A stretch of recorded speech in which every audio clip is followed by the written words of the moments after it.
शार्दुल शाह मन ही मन दयाल के मरने पर उदास था, लेकिन बाहरी तौर पर इस बात को जाहिर नहीं होने दे रहा था। जब हड्डियों की झील पर उसने शिजा को दयाल की पिछली जिंदगी के बारे में बताया कि किस तरह से परिषद की अदालत में शार्दुल ने दयाल की जान बचाई थी और फिर उसे अपना खानसामा बनाकर शाह हवेली ले आया था, तब शिजा ने उससे कहा कि शार्दुल इतना पत्थर दिल कैसे हो सकता था कि एक बहन से अपने भाई को अंतिम विदाई देने का हक छीन ले।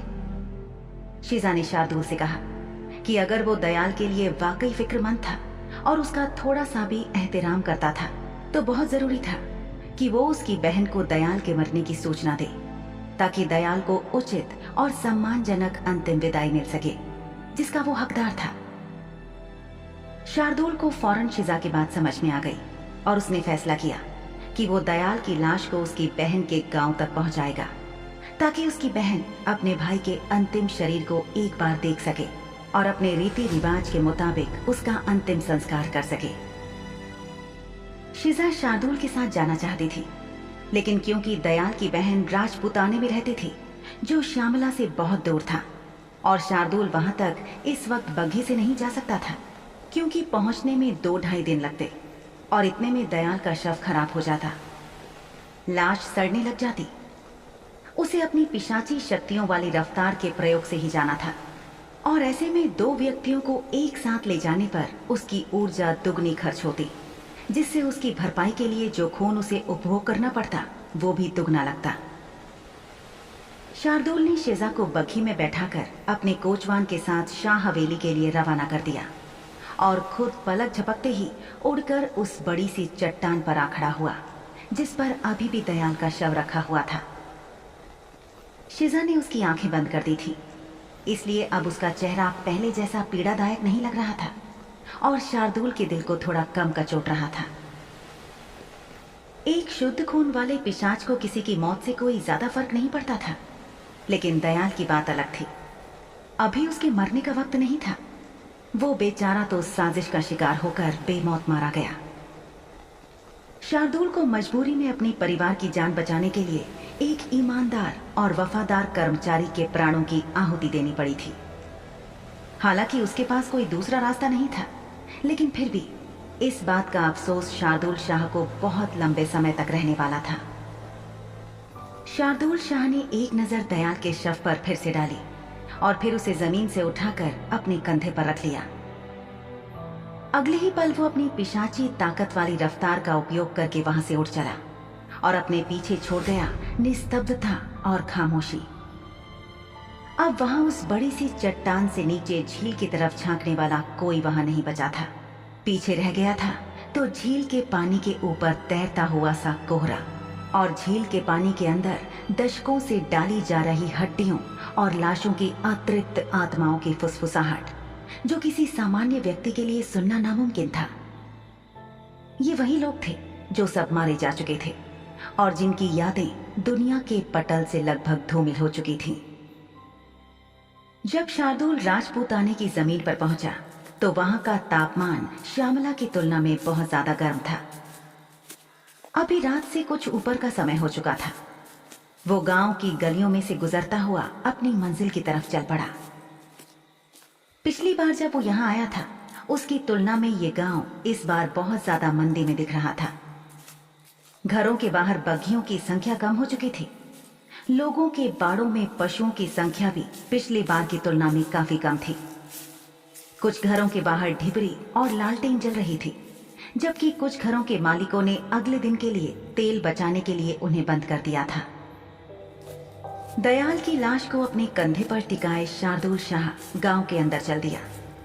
उसकी आंखें चौकन्नी होकर चारों तरफ देख रही थीं और उसके कान आसपास की हर आहट पर लगे हुए थे। वो चुपचाप बिना आवाज किए चलता जा रहा था।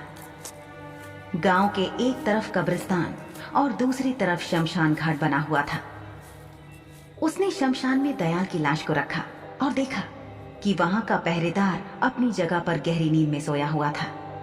शार्दुल ने वहां से कपड़ा लेकर लाश को ढका और सीधा उस घर की तरफ चल दिया जहां वो इससे पहले सिर्फ एक बार गया था, वो भी दयाल के साथ। ये सालों पहले की बात थी। दयाल और उसकी बहन अर्धपिशाच थे, जिनके माता पिता नहीं थे। उनका इकलौता रिश्तेदार उनका एक चाचा था, जिसने उन्हें पनाह देने के बाद दयाल की बहन की इज्जत पर हाथ डालने की कोशिश की थी, और उसी कोशिश को असफल करते हुए दयाल ने अपनी बहन को बचाने की कोशिश में अपने चाचा को मार डाला था। उस अर्धपिशाच के घर पहुंचकर शार्दुल ने दरवाजा खटखटाया। इस घर के बाहर रखी लालटेन बहुत मध्यम सी रोशनी दे रही थी। उसकी लौ फड़फड़ा रही थी, जैसे किसी भी क्षण बस खत्म ही होने वाली थी। शार्दुल के आधे चेहरे पर इस लालटेन की रोशनी पड़ रही थी। कुछ देर इंतजार करने के बाद शार्दुल ने सोचा कि शायद गृह स्वामिनी सो रही होगी, और उसने एक बार फिर से दरवाजा खटखटाया। इस बार दरवाजा खटखटाने पर शार्दुल को घर के अंदर से कदमों की आहट सुनाई दी। आखिरकार दरवाजा खुला, लेकिन शार्दुल के सामने दयाल की बहन की जगह एक आदमी खड़ा था, जिसके जबड़े के चारों तरफ गहरा मैल जमा हुआ था, और वो एक अजीब भाव के साथ शार्दुल को गुस्से में घूर रहा था। इससे पहले कि शार्दुल कुछ कहता, वो आदमी गुस्से में बोला, क्या आपको समय का अंदाजा नहीं है साहब? आधी रात हो चुकी है, और इस अधर्मी घड़ी में आप मुझसे क्या चाहते हैं? ये आदमी अभी अभी गहरी नींद से उठकर आया था, इसलिए उम्मीदा था, और इसीलिए शायद उसका ध्यान अपने सामने खड़े आदमी की गहरी लाल आंखों की तरफ नहीं गया था। गहरी नींद में से बेवक्त जगाने के कारण वो आदमी चिड़चिड़ा और गुस्से में लग रहा था। शार्दुल ने बिना वक्त जाया किए उससे कहा, क्या भाग्यश्री जी हैं? मैं उनसे कुछ बात करना चाहता हूं। ये बात कहने के बाद शार्दुल मन ही मन सोचने लगा कि ये आदमी भाग्यश्री का बेटा हो सकता है या उसका पति, क्योंकि ये एक इंसान था। शार्दुल की बात सुनकर उस आदमी ने विचित्र तरीके से उसे देखा और सवाल पूछा कि कौन भाग्यश्री? उसके लहजे से जाहिर था कि वो नहीं जानता था कि किसके बारे में बात की जा रही थी। अब उसने अपनी आंखें खोलकर शार्दुल को ऊपर से नीचे तक देखा, और उसके कपड़े देखकर वो ये तो समझ गया कि ये आदमी उस गांव का नहीं था। शायद ये कोई यात्री था जो रास्ता भटक कर गलत घर में आ गया था और अब उसकी नींद में खलल डाल रहा था। इधर शार्दुल उसका सवाल कि कौन भाग्यश्री, ये सुनकर एक बार को तो सक पका गया, लेकिन फिर उसने दरवाजे की तरफ ध्यान से देखा। दरवाजे के चारों तरफ लकड़ी की चौड़ी चौखट थी, जिस पर बेल बूटे उकेरे हुए थे।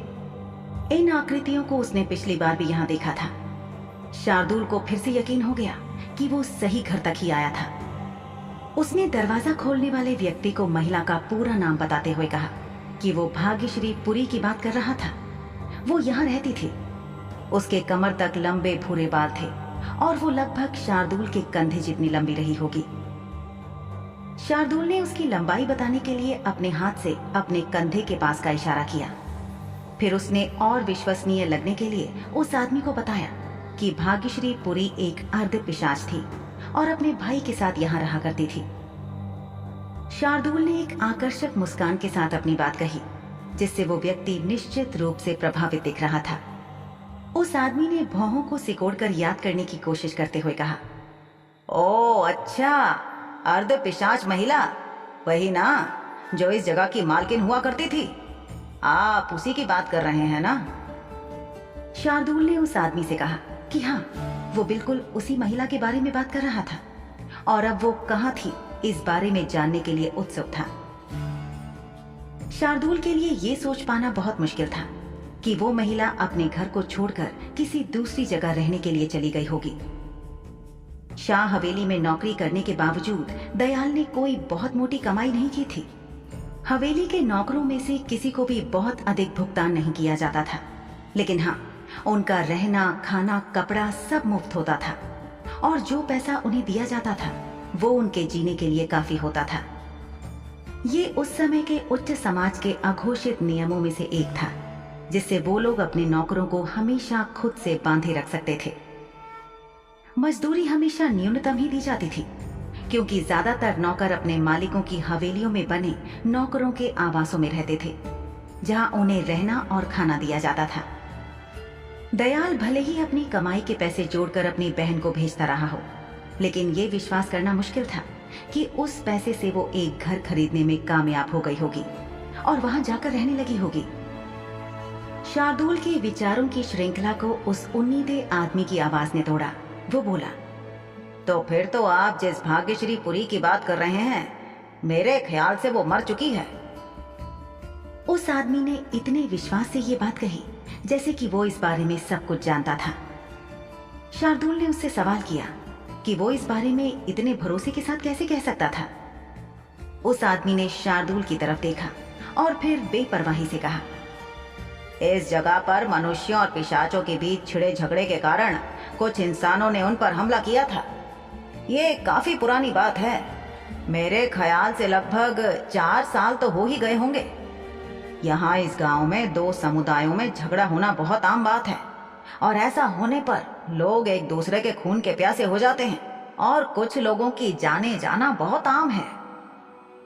शार्दुल ने उस आदमी को आगे बोलने से रोकते हुए उससे पूछा कि क्या वो जानता था कि भाग्यश्री पुरी को किस शमशान में जलाया गया था। उस आदमी ने कंधे उचकाते हुए कहा कि उसे नहीं पता था। उसने आगे ये भी कहा कि उन दंगों में बहुत से लोगों की मौत हुई थी और सभी को एक ही जगह दफना दिया गया था।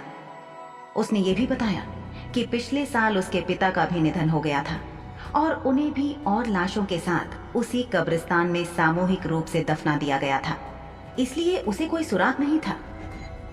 शार्दुल समझ चुका था कि आगे की जानकारी उसके लिए महत्वपूर्ण नहीं थी, इसलिए वो पलटा और फौरन शमशान की तरफ चलना शुरू कर दिया।